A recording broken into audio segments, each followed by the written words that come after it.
Okay. Yeah, they were kind of talking slow, and I was looking over it, so Well, I he's got yeah, that. he's about to describe the Some of them are extreme easy and some are mathematics. hard, and I got some of them, but by no means all. You learned a lot Yeah. in trying to decipher them, Of though. course you do, yes, yeah. Bill Yeah, for Crystal looks example, like the here's one. Joker. Uh, this is a numerological one. In the Prince and the Discourses taken together, as if they were one book, there are 14 uses of the word form and 51 uses of the word matter. Now, that tells you immediately, because 14 and 51 are multiples of 7 and 17, that this is a question of nomos and phusis, of convention or custom and nature, because the Greek philosophers used those numbers, 7 to indicate nomos, or what was customary or political or legal, and 17 to indicate what was natural.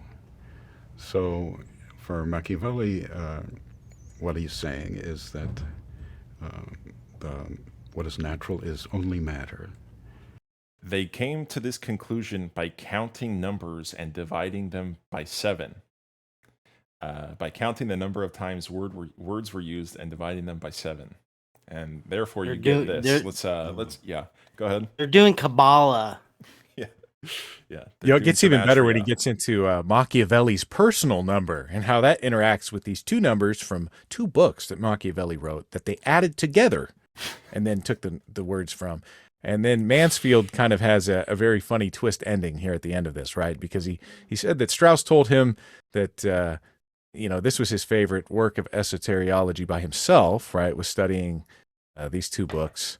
And then you find out at the end, there's a funny twist ending that we'll all laugh at from Mansfield.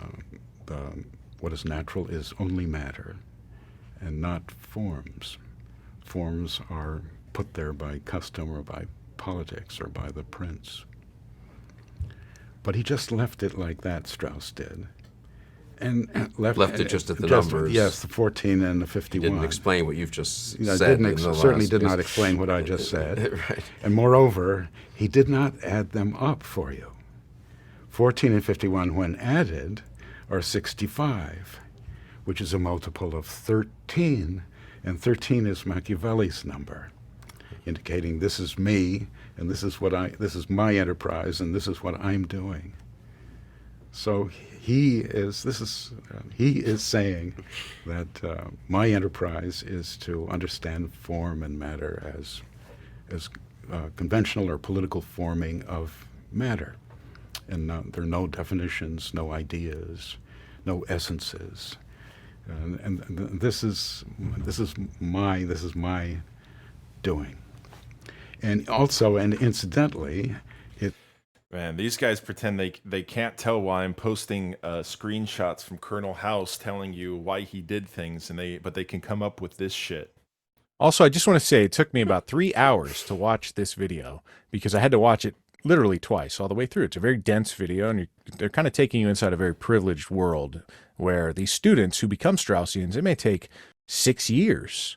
Direct instruction from Stephen B. Smith, former head of Judaic studies. Well, I guess he wasn't former head of anything when Bronze Age pervert Costin Alamariu was his student, or Brian Garston of the Tikva Fund and Hertog Foundation. Closely at your side, Stephen B. Smith was a direct disciple of Leo Strauss in the same way that Harvey Mansfield here on screen was. So it's interesting to hear this stuff, and then people wonder how I find things, right? They say, Wendell, how do you do this? And they come up with all kinds of retarded explanations for it because they can't imagine just sitting and watching a video, not understanding what's going to be in it. It's for 3 minutes of it, just for 3 minutes of it.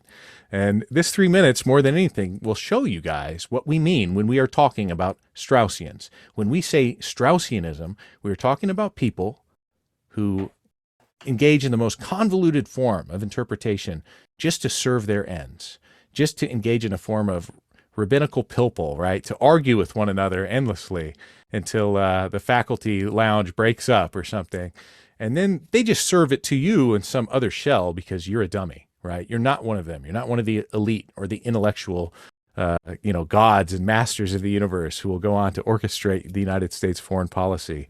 But yeah, you heard him. He said they combined, Strauss combined two works by Machiavelli, The Prince and the Discourses on Livy, then counted up the instances of just two words within those two books and combined them.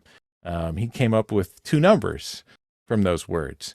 And then that's all he put in his footnotes. But his student, Harvey Mansfield, then applied, his Straussian ethic and dedication to combining those two numbers to come up with Machiavelli's own number, and then said that from just the instances of those two numbers in those two works, what he just said in the last minute or whatever there, that Machiavelli is saying, it is my job. Here I am here to combine form and matter in this work. And in Strauss's, one of his most famous texts, Persecution and the Art of Writing, he lays out the reason why he engages in this type of esoteric analysis and this exegesis. And it's because all writers in time lived under regimes that were powerful, and you couldn't just speak your mind and say what you want. Gottfried, in his interesting work on Strauss, a right-wing paleoconservative critique of Leo Strauss's work and his students, points out that Strauss's students, and perhaps the students of all great teachers, have no experience like their teacher. Strauss was run out of Germany on a rail. Really only by the beneficence of one Carl Schmitt was he delivered potentially from a short life of breaking rocks or whatever for the Third Reich. But living under those kinds of pressures and then fleeing to the Golden Medina of America, where there was no Jewish repression, for the first time maybe, in his life, he experienced an open society that he felt was worth defending because, it was favorable to him. It was conditions where he perhaps didn't feel like he was restricted by power. But it brings into light why someone would believe these things, why it would motivate and animate a person like Strauss, his own personal experiences having lived in the Third Reich. Well, not quite, right? As the Third Reich came into its incipient form, he escaped with the help of Carl Schmitt and the Rockefeller Foundation. But that's what underlines all of Straussian thought. It isn't just the Kabbalistic numerology. It's this idea that there's a hidden, deeper meaning because everyone's just like me. It's basically main character syndrome.